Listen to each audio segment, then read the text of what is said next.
Welcome aboard our home and trawler, Sea Venture. Join us in the crew as we travel, explore, and experience all the world has to offer. We hope your time with us entertains, inspires you to live the life of your dreams. If we can do it, you can do it. So let's cast off the lines and head out for our next adventure. Hey everyone, thanks for joining us here on Cruising Sea Venture. This week's episode will be a little bit different.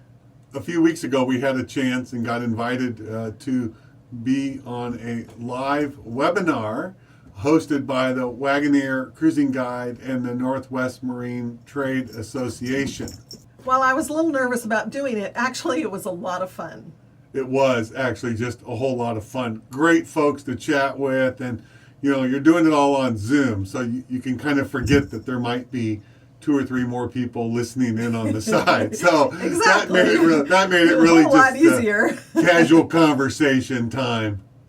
Thanks to all of you who tuned in as well. It made the time go so quickly with all of your questions. They have these webinars every Thursday night at 7 p.m. Pacific Standard Time, and they have a guest every week. And it works out pretty good. They kind of start off with about 15 minutes or so of local boating updates and news and that kind of stuff, and then they lead into their guest spot for the week.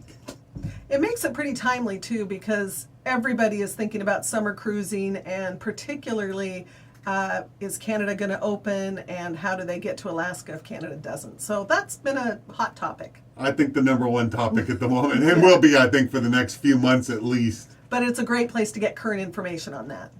So if you don't know, the Waggoner Cruising Guide is, to us, is pretty much a must-have cruising guide in the Pacific Northwest, and now they've expanded into Alaska as well. To have both copy on the boat, and we always had at least one copy at home for planning before we lived aboard, so we didn't have to drag back and forth. What we really enjoyed about it is that it is updated every year, so that you get current information on the marinas and parks and whatever situation is going on. And particularly now with COVID, it's another opportunity to get updated information. Yep, so they just stay up to date. It's just really nice. It's got the phone numbers and everything you need to know when you're approaching marinas, and you know, little diagrams and maps. So it's, I don't know, we've used it for, I would hate to say decades. I don't know. I don't even know how long the Waggoner's been around. As long as I can remember, we've always had a couple of Waggoners at least a year. So enjoy this interview. And again, if you have any questions in the follow-up, feel free to leave them in the comments below. If you're not a subscriber and you're interested in seeing our videos and knowing when they come out, subscribe and hit the little notification bell if you would. If you like it, you can push the like. Entirely up to you. It's all hopefully nice and user friendly. And of course, if you ever want the chance, you can always check out our website that people seem to really be enjoying, cruisingseaventure.com. So let's get on with this interview. On to the show. Yeah. We've got 2 very exciting guests, and I'm going to let Leonard and Marina announce them and introduce them. And I'm very excited because when I heard about this, I said, we need to share this with our viewers. This is living the dream, right? Right. We're pleased that Jim and Rosie Eddington are joining us tonight. They live aboard their 54-foot vessel, Sea Venture, which they totally refitted, and are currently cruising in Southeast Alaska during the winter months. So we look forward to hearing all about that. They're experienced boaters. They've been cruising for several decades. After raising their family and completing their careers, they now cruise with their 2 cats, Barkley and Blake. We hope you have pictures of your cats. So Rosie and Jim, please join us. And they're here to share some of their adventures. Hi, welcome. Now they look like they're living the dream. Look at them smiling. Coiffed hair and yeah. Peter and I are worried about making a mortgage payment, and the 2 of you are there in Wrangell. Yeah, exactly. We are in Wrangell, having a great time cruising the winter up here. We might start out with how you made the transfer through BC Waters. Yeah, everybody wants to know.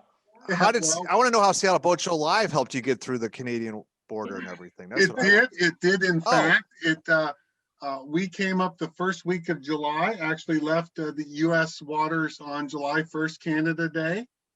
And 2019, yeah. no, last year, Last year, 2020. 2020, yeah. Had a little bit of struggle at first. They didn't want to let us in when we called. There was uncertainty about whether the trip needed to be essential or could the trip be because we wanted to go to Alaska cruising and just transit through Canada and only make essential stops. And I think that still is open to interpretation depending on which customs agent you might speak with in Canada. And so at first we got a little uncertainty and No, we got a solid no. we got a solid no. Do not come, and if you do come, we will turn you around and send you back. Yes, yes. That's what we got. We were not excited about that. And this is literally hovering in the water close to the border. Yeah. Where you said where that. were you where did you enter Canada? So we entered in Van Nuys Marina, just north of Sydney. But before we went there, we went back to our notes from the July 11th webinar, June 11th webinar, where you had Craig Norris. Craig Norris, From the Victoria International Marina on board, and it said, and he said, if you have any problems, call me. So realize this is on Canada Day, a national holiday. We call, and they laughed and said, Craig's not here. It's a holiday. But here's his cell phone number. So Wow. I'm surprised somebody we didn't called get him on his fired. cell phone. He said, stay put. Let me make some calls. Text me so I have your contact information. So we did, and pretty soon he had made some contacts with I think some of the manager folks level, supervisory level at Canadian Customs, and said, no, it should be okay, just go. So we went to Van Nuys that evening and had no difficulty at all. But we did transit up in 5 travel days. We never stepped foot off the boat. So we didn't have to stop for food or fuel or anything like that. We did. And you carry how many gallons of fuel on your trailer? So yeah. We carry a lot, plenty. 2,200 gallons of diesel on board. So yeah, that's the sound of my mom falling out of her chair. Well, here's the other even better part. We used 242 gallons transiting from Washington to Alaska. So Wow. just a little bit over 10% of our fuel. Wow. But and our trip up included one 40-hour run, but we just religiously followed the rules and did what we need. I think the hard part today, I think the same rules are in place last I looked, is just a variety of different interpretations about what it might mean crossing the border. And who can and who cannot and stuff. So I think you just have to kind of stay in tune to that. I like how realize you're the gonna. rules can change at any time, so come now. I like how you're going to sell Craig Norris's cell phone number to the highest bidder tonight. That's good. Yeah. A good one. I The still auction have going. He's going to be ringing my phone tomorrow morning, probably at about 5 a.m. I'm kind of curious, what happened then when you crossed the U.S. border into Alaska? Okay, so we just used the Roam app and did it while we were in the water in Dixon Entrance, and it was perfectly fine.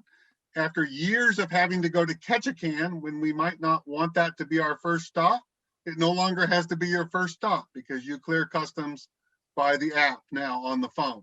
And customs had nothing to do with the COVID regulations or any quarantine or anything like that. Customs was not playing that role. It would be at the state level. And in Alaska, it was handled by the harbor master. So we made a point of, after we cleared customs, to spend some time in the Ketchikan vicinity at anchor for our 14 days. And then once we had had a full 14 days in our quarantine time, then we went to Ketchikan to get cleared by the harbor master for the COVID. And did they actually ask where you had quarantined, and was he looking for any documentation of that? not documentation. They did not. They just wanted to confirm that we had left Washington 14 days before and we hadn't been off the boat or around anybody else. And since we got up to Alaska in only, less than half that time, we toured Misty Fjords Yeah, for a week before going to Ketchikan. Very south of Ketchikan. yes, which is a great location to go to anyway. One of my Sure. favorites. Yeah. Well, that's fantastic. So now you got into Southeast Alaska. Were you intending on just spending the season, or was the intention to just keep going right through the winter? No, well, actually, we should go back to the original intention is that right now we would be in La Paz, Mexico. I think you missed the turn. Yeah. We Where's turned that Waggoner because of Cruising COVID, we guide? turned right instead of left. But I don't know that, we thought, God, that would be interesting to stay in Alaska for the winter, but really, like And the winter? And the other piece is that we used to have live aboard moorage in Everett, and we had relinquished our slip, and that's hard to come by. So we really didn't want to come back, actually. So I think we were okay with staying up there. staying. It was just a matter of where. Yeah. And the weather wasn't very good, frankly, this year for July and August. It was very windy, very rainy this year. And we realized we would have to transit back to go back to Washington, and we don't have anywhere to go in Washington. Yes. And we love Puget Sound, but I wasn't looking forward to the idea of cruising around in circles in Puget Sound for the winter. So we made the decision to stay, and it worked out great, actually, because September and October were absolutely beautiful. Yeah. And where did you go? Where have you been in Southeast Alaska on this trip? So we've been all around Baranof Island and out to Sitka and around the southern end of Baranof Island in August, which this year turned out not to be a great place to be. But we got to put the boat and ourselves to a test. Yeah. Did you go in the hot That's springs? It's an interesting way to We put it. did. Baranof Warm Springs. Yes, Yeah. yes, to the hot springs. How and hot were all they? around the Wrangell area and down to Annan, of course, the Bear Observatory, Mhm. up to the end of Bradfield Canal, somewhere where nobody goes, where we had a great encounter with a whole group of whales. humpback whales at the head of the bay. Really? Huh. Yes, Yeah. yeah, and had a great time there. And then all around the Petersburg area and Frederick Sound. We did not make it this summer to Glacier Bay, but we spent a week in Glacier Bay in 2018 and never saw a cloud. So we weren't sure we could repeat that It was. this year, not this year. But So is Sitka on a future plan to get out to the Well, west? we did get yeah, out and there. we did get out to Sitka. We've always okay. really enjoyed Sitka. It's always just it's a great cruise out Peril Strait. Yeah. Yes. This year we went out Peril Strait. 2018 we came up the outside of Baranof Island. What's downtown Sitka like? Is it without the cruise ships going and coming? Is there the Well, that's bookstores? it right there. Yeah. That's the key, right? Well- Is that there is a cruise ship dock now in Sitka, but it's 5 or 6 miles out of town and it's a small dock. But this year, of course, there were no cruise ships anywhere. But Sitka has a real small town little feel to it. And I think the towns, from a cruiser's perspective, the towns where the cruise ships are, Ketchikan and Juneau, feel like they're cruise ship towns. Those towns significant portions were closed down for this last summer. And it looks like for this one as well. And it looks like, for Yeah. this coming summer. Interesting. Okay, so I have to ask, and we'll get into the details a little bit. Whenever you want, put your pictures up. They're just outstanding. And I'd And I encourage people should to mention- use the chat function at home, folks. If you have any questions, I'd like Oh, to yeah. use that for sure. We Okay. can take those questions. So let's see if I try Share. to share screen. Addington, can you talk about your boat a little bit? The dimensions of the boat, how well it works for Alaska cruising? That's from Thatcher Harvey. Sure. So see if I can get this started. Oh, it's going to start in the middle, but that's okay. It doesn't really matter. It's just a loop of pictures from this summer and this winter cruising and stuff that we took. These are actually all just And- photos out of our YouTube videos that we've made. But Yeah, I didn't mention that yet, and let's talk about that also before you go on to Peter's question. You have now done some 35 or 37 episodes on YouTube, right? Okay, actually 75, Mark. Oh, I'm behind. I'm behind. But I have to say, they are well done, well produced. They're enjoyable to watch. They're down to earth. And again, you say that numerous times, you want to encourage people to do the same thing, to go off and live the dream, and you make it look like it's doable. Now, that is a transition to tell us about Sea Venture, your boat. By the way, the YouTube videos are The Adventures of Sea Venture. Cruising And- Sea Venture. Say it again. Cruising Sea Venture. Cruising Sea Venture, thank you. And just outstanding. I highly recommend it. If you want to eat up hours and hours of good television, go Sea Venture. Go ahead, talk about Sea Venture. It's an incredible boat. It is different. Sea Venture is actually 41 years old. She's a 1977 Cheoy Lee long-range trawler.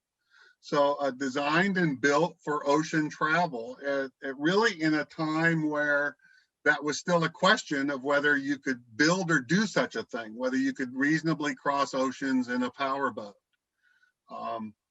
So she carries a lot of fuel, has about a 4,300 nautical mile range, carries 1,200 gallons of fresh water plus a water maker on board. Weighs about 45 tons. She's our home. She's quite comfortable.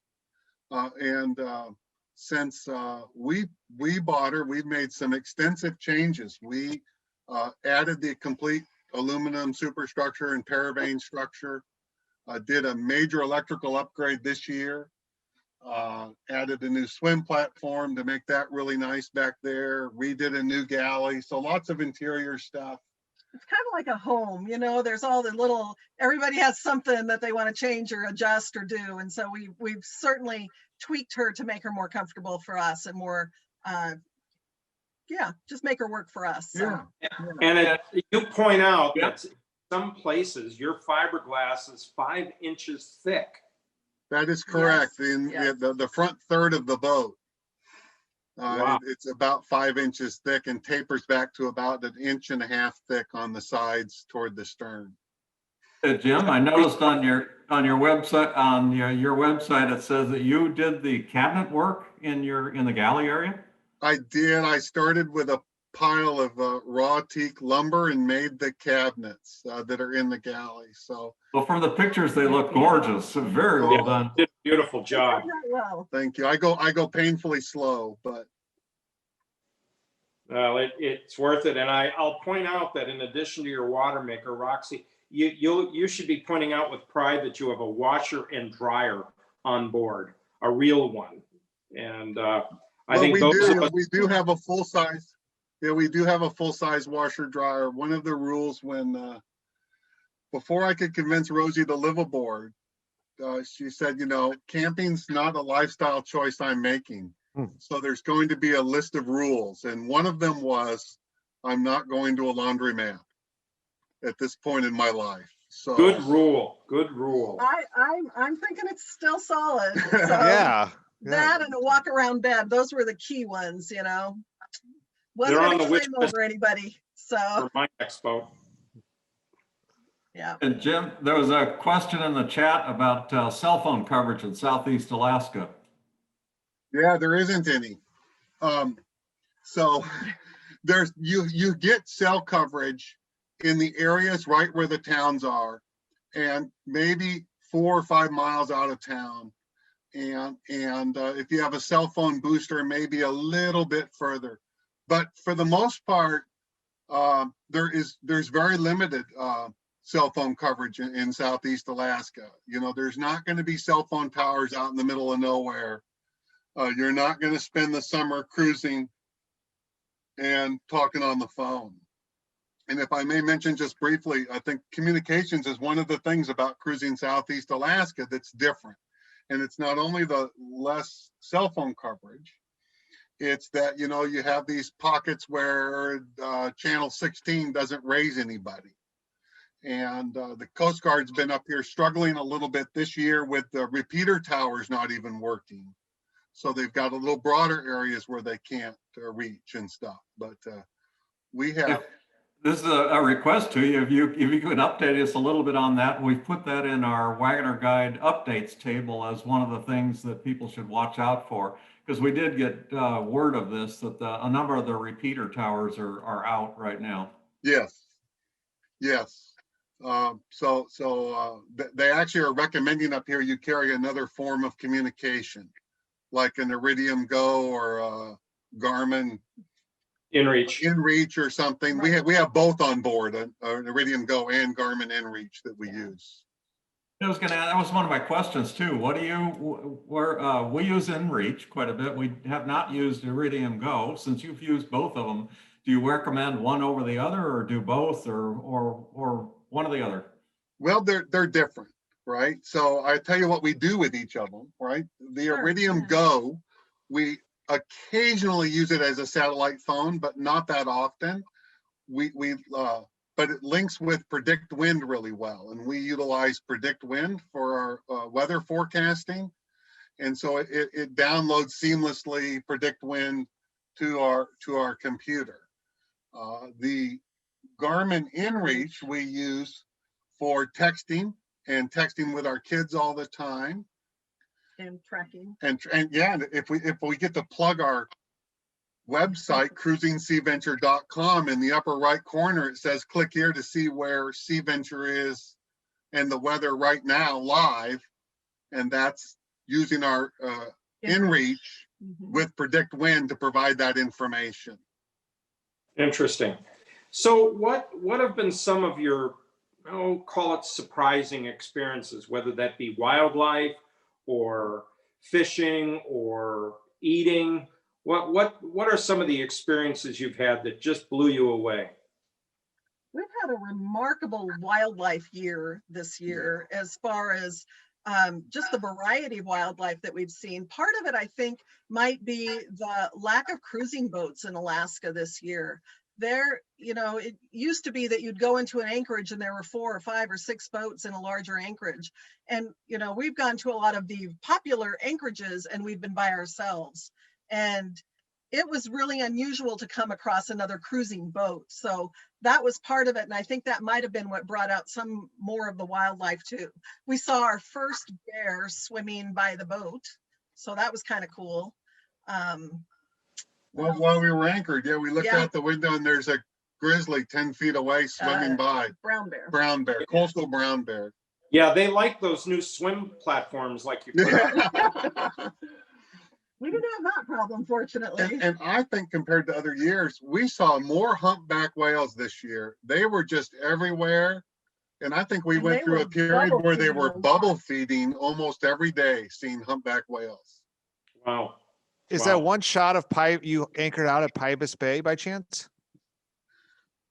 I Maybe don't know not. if we have one in this slide. Okay, but, yeah, it looked like it. From a drone shot? Yes, right. Yeah. So I think that's St. John's Harbor, actually, relatively close here to Wrangell at the south end of the Wrangell Narrows.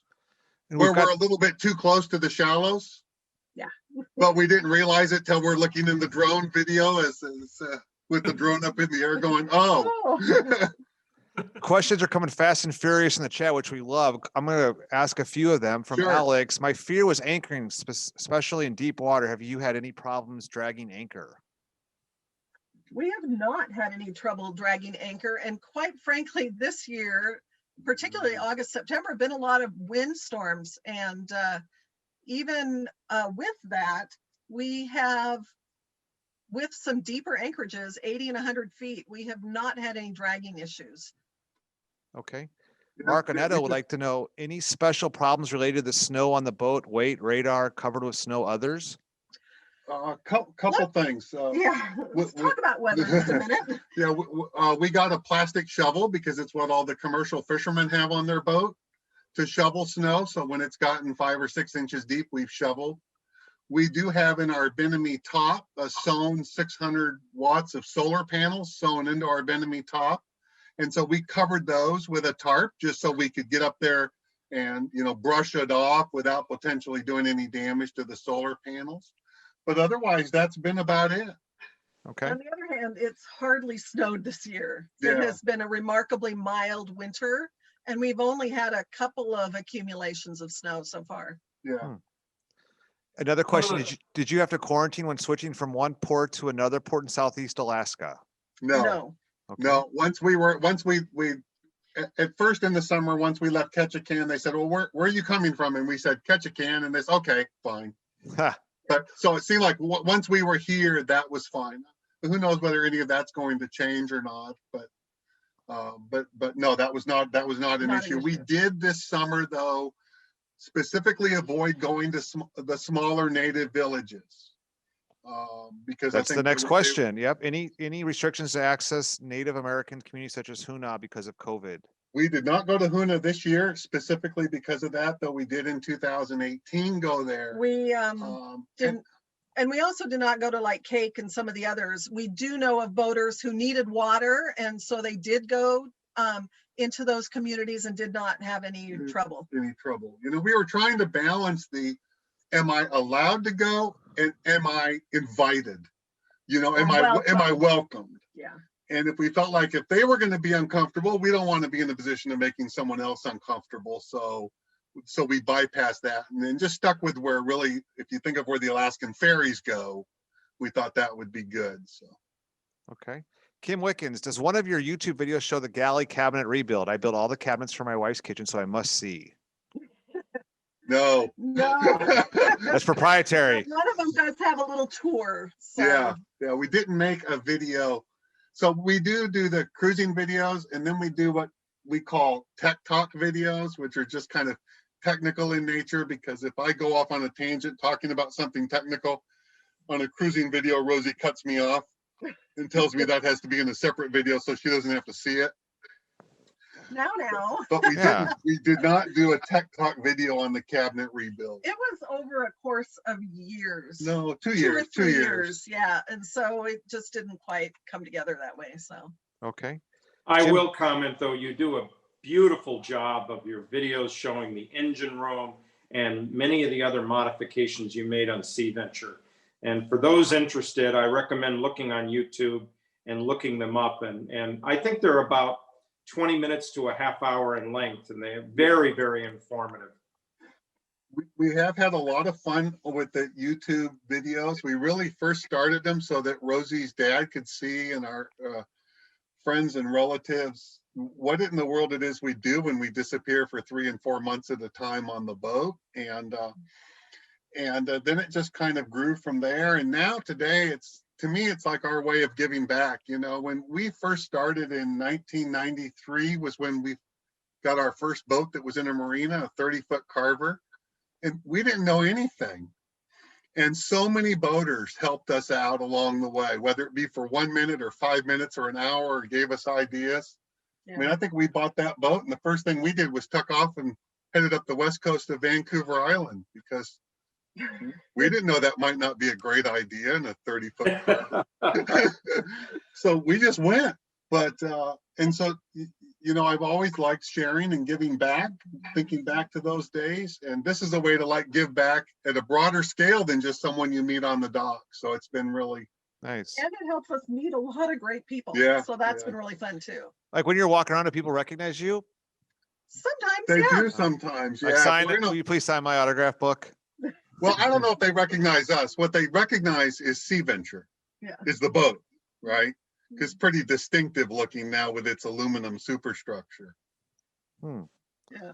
Couple more questions related from Mark. How short was your shortest stay this winter up in Southeast Alaska, and how cold was your coldest day?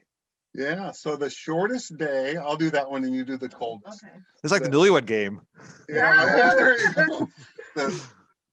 We had to always lose at that game. The shortest day, I think the sun came up, but you know, it was basically dark till about 8:30 in the morning, and then dark at 3:30 in the afternoon. Yes. Yep. The coolest day was probably last week, actually. And it got to 20, 22, And that's it. and that is it. And that's it. But all the locals here are saying, people that live here year round, that normally they've had a long stretch of around 0 and single digits, but not so far this year. And looking at the extended forecast so far, if we can believe it, it doesn't look like we'll have much cold weather.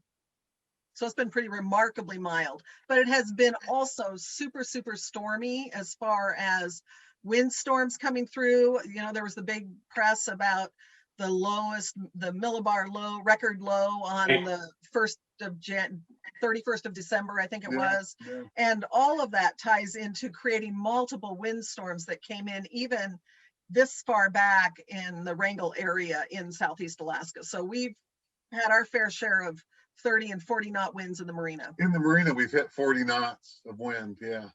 Wow. Another, And another-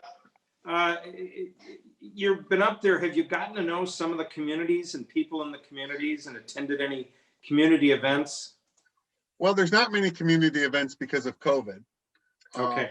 But we have got to know lots of, you know, Wrangell's a small town. We know every liveaboard here. And we've got to meet a lot of great commercial fishermen. Yeah. So in fact, we just finished a little we finished editing. We've only published part 1 where we got to spend 2 days on a commercial shrimp boat. Yeah, doing I'm winter waiting for shrimping. part 2. I'm waiting to see what the catch looks like. You really held us right in the Oh, you saw that. You saw that. I did. That was mostly by default because we ran out of editing time. But, Yeah. so we're like, okay, we're gonna have to finish this later. Yep. It'll be out. It'll be out Saturday. And then we've met some seiners and other fishermen. The fun thing about being here is, one, you get to know the people in the community and certainly the people on our dock. But we have some seiners who shared information with us. We have a gentleman who likes to go out and catch tanner crabs, and then he just come back and cook them and pass them out to people. And we're like, yeah, we'll take some. Yeah. And everybody wants to help with where to go fishing, and, oh, are you low on something? Let me help you out. And as far as fish goes, do you want to borrow a car? Yeah, They're super friendly about that too, you know? So I got to say about the car thing, right? Okay. Because Wrangell has 6 miles of roads, and like all the towns except for Skagway, you can't leave town in a car. So basically, everybody leaves their keys in the car. That's where everybody keeps their keys. It just is, up in the parking lot. So far. And everybody who's here says, just take my car if you need it. So we don't have a car, but we have like 8 cars here in Wrangell that we can draw from. So we can go up in the parking lot and just pick and choose from a friend's car and run into town. And so it's just been a really, really friendly group of people. those aren't cars, those are key holders. Yeah. That's awesome. So a couple more questions. Alex is wondering, have you ever struck bottom due to tidal changes? No. Okay, very good. How about that? I don't know what the. But So we were because- really, really careful about that. We're- Whenever we're- we go into an anchorage, we're like, how long are we going to stay? What's the high? What's the low? Okay, are we good? You know? We definitely go through a strategy of making sure that we're good. We've got 2 depth sounders on board. If we go into an anchorage that we're uncertain about or is poorly charted, or like in 2017, we spent on the west coast of Haida Gwaii, no charted depths there, we would launch our tender first, which has a depth sounder in it, and go scope it all out with the tender first. To Very figure out good. what- Yeah. Any precaution you took on the boat when the temperature went down into the 20s? Yeah, the Well, biggest, probably the only one we did was we covered the vents for the engine room to keep it warmer. We And we do did have heat downstairs. Yeah, It kept the yeah. engine room warm. So our engine room is heated, so that helps, right? It's not an unheated space. And so otherwise we have a diesel furnace and I think we turned it on in September. Well, actually, we added it in September Yeah. when we knew that we were going to stay up here and we knew we needed another heat source. And it has been a godsend. Yep, it's been great. Nice. You might have touched on this already. Where did you construct the cabinets if you live on the boat? Good question. So my son has a 3-car garage in Snohomish, and I made him a deal. I buy the woodworking tools. He provides the space and stores them for me and has access when I'm gone. So And so we had our slip in Everett. So that was when Yeah. we were in our home we port were of in Everett. Everett and stuff, and had our slip there. So This is a question from Jim Dietz. How early do people leave to go from Washington to Alaska? Mid-March, okay? I think that's probably earlier than a lot of people might go, but I think it's doable. You know, and I don't think I've said this yet. I've for a long time, 20 years, have said I think the most dangerous thing on a boat is a calendar. So if you can leave mid-March and not have a calendar, Great. you're doing great. You're just going to spend some extra time. Because you're gonna need weather days. Because you're going to need more weather days and stuff. Yeah. But I Okay. think this year you can, you know, now without the cruise ships again this year, depending on how many people want to transit up, it was fantastic cruising this year. You know, there was, you know, if anything, it was a little lonely at times. Can you access the COVID vaccine in Wrangell from Mark? We have gotten our first shots. No. I have mine. Rosie gets her first shot Monday. Yeah. So yes, they seemed well organized, and we got online and got signed up, and they called us, and you know, it's like they contact you on Monday and say, how about Wednesday? Nice. So, Yeah, they were very helpful. Very good. Landons, there's a few questions about the Nexus Pass and the Roam app. Do you want to handle those? Yeah, and we typed something in that regarding Rome, I think it was. Well, whether you it had only enough went to the Nexus. panelists. Your answer only went to the panelists, but I could copy and paste it, put it for all the attendees. I'm sorry? It went to the panelists. So Oh, he's oh, gonna got it. copy I didn't have that. So the question was about Roam app and whether you have to have Nexus for it. And our experience is that you do not have to have any trusted traveler. In fact, foreigners can use the Roam app as well. So it's pretty much open to everybody in it. And in our discussions with the with CBP officers, they keep encouraging the use of it. It seems like they really want you to use the Roam app. They would prefer it, in fact. And I don't know about your experience, Jim and Rosie, but ours, we've used it several times, and it's great. The only one is be patient. After you hit the report button, sometimes it might take them 10, 15 minutes or more before the app comes back to you again, and you're kind of questioning what's going on here. But that was our experience. I don't know about yours, Jim. our experience has been great. So our only concern coming up is that as you continue to cross, you have to be close to the border or right at the border to use it. Otherwise, the app says no, it won't let you use it. Too early. It's or too far early. away, yeah. And right as you're approaching the border in crossing Dixon entrance is when you begin to lose cell coverage. So it was a combination of the being able to wait long enough to do it, but not so long that you lost cell phone coverage to do it. But they very much encouraged it and liked it. The only odd experience we had was coming back last year, 2019 from Canada. 19. When you let Rosie had to come back early. And I brought the boat back by myself and did it on the Roam app. And as I was by Stewart Island or something, the customs guy said, well, where's Rosie? And so I explained that she had to come back early and said, I want to make sure you didn't miss anything. I dumped her overboard. Yeah, to make sure Who's you asking? didn't forget to include her. And then his next question was, so is this Jim and Rosie from Cruising Sea Venture? Wow. And because it turned out he was a YouTube follower, the Cool. customs guy. So, but they definitely want you to use it. And it is just sweet to do because you just do it on the phone and they can do a video chat, one-way video chat if they want. And just makes it very simple. Actually, on our way up, we got disconnected and they called us right called back. back, So yeah. that still worked. So it was good. So that's ironic, your story about it was 2019 when we had a similar experience where Lorena needed to come back by float plane and went back home here to take care of some personal business. And I was single-handed bringing the boat back down from up BC area up in the Broughtons. And and I did the same thing. I used Roam, came through, and it was me and the dog. And so, but they didn't ask about Lorena. They kind of said, "Oh, the dog is there. I guess that's okay." So Dog was more important. There's a question here from Alan. I love your YouTube videos. My wife and I would love to live the dream. Do you maintain a land base somewhere? Selling everything and putting all of your money into a boat is not too attractive because we have a huge collection of books and other things and couldn't imagine not keeping them somewhere other than a storage unit. And that also is another question about your budget. Can you cover both of these? We can, yeah. We do not have a land base. We don't have any moorage anywhere. And yeah, And we no longer have a storage unit. We did when we first sold our home. I think unlike Elizabeth and Sean on Freedom that had a smaller apartment or condo before they moved on the boat, yeah, we downsized from a good sized house. big house. And with, at one point we had 3 storage units, then 2, then 1. So and now 0. And now 0. And we've often been asked if we considered ourselves like minimalist. And I don't, Sea Venture is pretty comfortable, I think, to consider yourself a minimalist.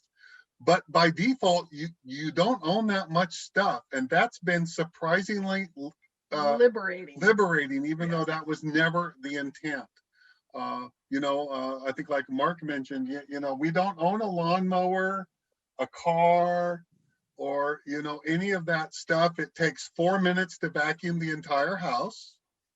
And so it leaves lots of free time. And it's been pretty liberating not to have stuff that you don't actually use. But And then budget wise, yeah, we're not very good at that. Ha! We don't. It's not very fun, is it? No. I think the best way to describe, when you take out the boat projects, and if you follow our YouTube channel, we freely share the cost of our upgrades and what we've spent, and it's a lot. But if you take that part out, the cost of living is not very high for being on a boat, because one thing, you don't buy stuff. Because you have to know where to put it. Yeah, if you're out cruising, the moorage is minimal, and if you're not spending your time in ports, then you're not eating out much. And if I mention real quick, if people are thinking of coming up here and wanting to come and stay a winter, one of the things that motivated us was that we were in our moorage in Everett was about $1,250 a month, I think, for a 60-foot slip.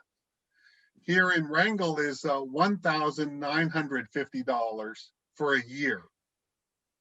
Hmm. So when we came up, we just got a slip for the year, and then we just took off. We're like, well, if we spend 2 or 3 months there, that's fine. And if we, then we always have a home base, and so that's how we did it for this year. Awesome. We're hoping to take off again soon. Yeah, but the budget, though, you'd have your regular food, you have fuel, you have.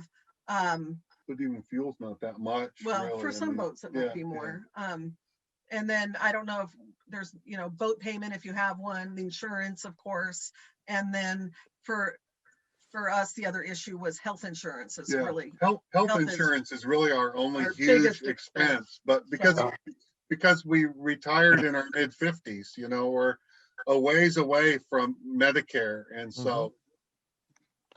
Couple, maybe rapid fire as we come to the top of the hour. What are your plans for when you leave Alaska? That's what I was going to ask, Gordon. Next year. The plan here is in about 6 or 8 weeks, here late March, early April, we're going to go north another 500 miles to Prince William Sound. Since we're here for the winter, we can jump off and go up there and spend a couple months. And then we're going to be back in Puget Sound, though, by August for a niece's wedding. So we're going to cruise back probably late July, right in there, to Washington. And then with plans the 1st of September to go ahead and now turn the correct way, make that left turn and head to San Diego and then on to Mexico for next winter. Okay. Lene's wondering, is it difficult to provision in Southeast Alaska? Do you get Amazon deliveries? You do. Oh, yes, you do. That's the great news. The not so great news. No. Amazon Prime, and it's still free. Yes. It's the free shipping is still free, and where does it? Amazon Prime is delivered to the side of our boat in the marina. On the boat. Okay, but the caveat is that you need to plan to purchase your Amazon Prime purchases 1 month ahead of time. Yeah, it takes because your 2 days is a month. Yeah. Because it goes to Anchorage and it takes some time to get here. And comes by barge. Yeah. But it's still free. And we do get stuff. So that part's good. Yeah, and here in Wrangell, as far as regular provisioning, there's 2 big grocery stores and 2 hardware stores and stuff. But we are going to go to Juneau soon And because there's Costco. Getting kind of excited, like Costco, Fred Meyer, Home Depot. Oh my gosh. And I assume on your dock, you've got plenty of fresh fish from your neighbors? We do. Yes, we do. Well, and Yes, we do. I enjoy salmon and halibut fishing and crabbing, and so we have a chest freezer on board, so we're still stocked from summer. Yep. And we have plenty of shrimp now, so Yeah. all is well. So yeah, and we have people who can give us all kinds of advice on how to catch more if we want to. Hayden and Lucy say hi. They say they miss you and that they like to see photos of the cats, or maybe actually see the kitty cats if they're around. Okay, well, Hayden. Okay, Hayden. Hayden is our son, and Lucy is our daughter-in-law. Oh. So let's grab. Have your cats ever wandered off? Oh, let's get. There they are. Oh, nice. These are our crewmates. They have been with us since February, and they are just a little over a year old, and they're managing pretty well on the boat. Yep, They yep. like to get to the dock, though, a lot, and you saw them Yes. exploring in the snow right I was there. going to ask, have you ever lost them or have they wandered off? Yes. Yes. Yes. Who are the other boats? Especially fishing boats, it turns out. I don't know why the cats want to go get on every commercial fish boat and see if they can explore, but they do. So we have to go hunting them down periodically, but for the most part, they're good. pretty good. So I like the general theme of this because I've told people this for a while. It's one of my dreams one day to spend a winter in Southeast Alaska. But I hadn't really talked to cruisers who had done this. And you have, and obviously you guys are great. You're happy, your videos are terrific, and I think it's possible to live on a budget up there. I'm probably dreaming about that. But it just looks inspiring. And that's part of what we want to do on this show, is to inspire people to leave the dock and go do it. Absolutely. Yeah, Mark, along those It's lines, completely doable. there was a question in the chat. Lazina has a 30-foot boat and they want to make it to Glacier Bay. What are any concerns they should be thinking about with the rough waters or protected waters, I should say, in the inside passage piece? Well, Peter, as you know, I cruise with a 30-foot boat. Now, I haven't been to Glacier Bay, but I don't hesitate to go to Glacier Bay. And I think the thing that most people should know is that the cruise to Alaska, once you decide to go through Canada, you have 2 40-mile open ocean crossings. And you can plan for those with a weather window. And the weather information is so good, you can keep yourself out of trouble. Wouldn't you agree, Jim and Rosie? Absolutely. Absolutely. Yeah. You know, having, like I said, I think before, we used the Iridium Go with Predict Wind. We found it very good. And picking those weather windows, you know, you just depends on how patient you want to be.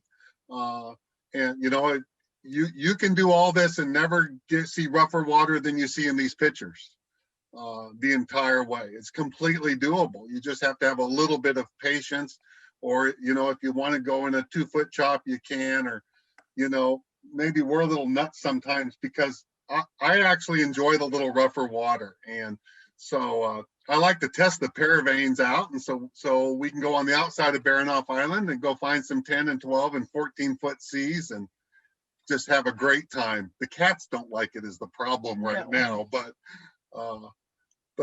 you can absolutely come up here in a 30-foot boat without any problem. You just have to plan. Well, yeah, and we know people who've done it in 24-foot sea sports. Sure. On the chat line, somebody said they did it, or they know somebody who did it in a 24-foot Maxim. And again, several weeks ago, we had Carl Kruger who did it on a paddleboard. Yep. I was just going to say, well, you can do it in a paddleboard, right? Right. Well, we're just about out of time, but this has been inspiring. And again, hats off to you for your ability to pay it forward. I agree in that also, and I love helping people because so many people helped me from some of the dumb mistakes I made in the beginning. So I really appreciate your doing that. And I want to have you back on the show sometime. And Well, sure. I'd love to do it. it may have to be from Mexico, maybe before that. I don't know. We'll see. Okay. Absolutely. Well, thank you again. And Peter, I think Yeah, this is about we want wrap to it thank up. the Grossbeck Realty Group for sponsoring our affair this evening. That Yeah, have you been checking in with the Grossbecks? How are they doing? I need to check in with Jean. Okay. You know, she's right around the corner from my office, but I Well, need you've been to busy. It's at least okay. give her a call. Yeah, don't I beat have been yourself up. busy Don't beat yourself with, up. But yeah.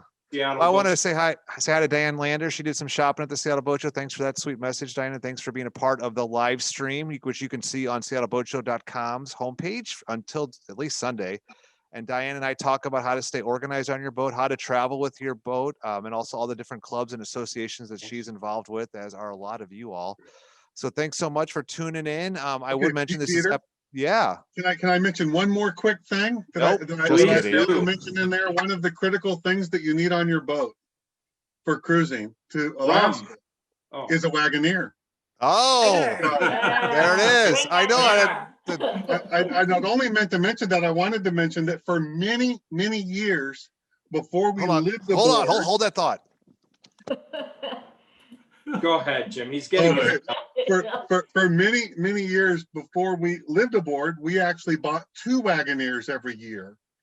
So you had one at home for planning and one on the boat. And we have customers who buy 3 so they could have their 3rd one at the office. At the office. And I love now that it's spiral bound, because we could make a Saturday Night Live sketch out of the different ways over the years we tried to keep that book open to a certain page. Until we finally just broke the spine on it and let it go for the year, right? Yeah. But anyway, that's it. I just wanted to mention that that's an important thing, and how valuable it is that it's updated every year. We appreciate your comments. Current information. And you'll love the new chapter on Southeast Alaska, which is on its way to you. Good, great, great.